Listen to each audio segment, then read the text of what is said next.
All right, for our next 4 vertical setup here, we're going to do something I don't do a ton, and that is motion out my running back, but I think it's really good for this setup, so I'm going to motion him out, put him on a streak, and everything is going to be the same as the last, besides the tight end, so we're going to streak our outside receiver here still.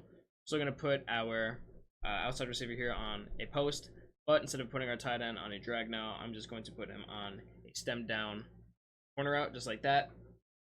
So same thing applies on the left over here. We're going to be able to hit that up the sideline. I don't know why my hard flat just carried that so far up the field, but we still have plenty of room anyways. But yeah, so we're going to hit that up the sideline if we can. Of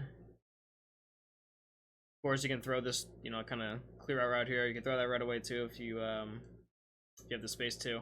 And then other than that, make sure, okay, so that's actually important. So right here, you see how he's on like a fade or whatever? That's where I was saying before. I'm going to push up on the D-pad instead, so he runs like a streak and not a fade. I think it's just way better for, you know, clearing out room for corners and stuff like that. So right here, I was playing cover 2 on that side, and it got over the cover 2 anyways, but I just want to show what it looks like against cover 3, because no matter what, you mostly play cover 3. I mean, this isn't a shell anybody would ever use. You wouldn't have 2 inside thirds, but most of the time, you're going to be playing outside thirds, so I just figured I'll show you what that looks like versus that. Again, make sure you press up on D-pad, just like that. Yeah, so if it's an outside third, you'll see the corner out just gets super open, stem down like that.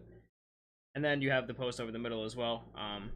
I think this play is just really hard to switch stick, you know what I mean? Like, switch stick really changed so much where you really have to be conscious of, like, your route combos and be like, is this a route combo that could be switch stick by a good player? You know what I mean? Because that's what every single good player is looking to do every play, is just bait and switch stick.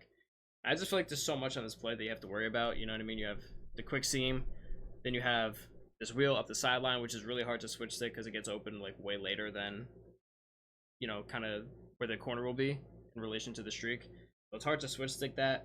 Then you would have to switch stick all the way to the sideline on the wide side to take away the tight end, and then you'd have to switch stick over the middle to take away the post. So it's just like a lot to have to like worry about, honestly. So I think it really just attacks every single area of the field. And I love the route combo. You know what I mean? I really do. Let's pull one more time here.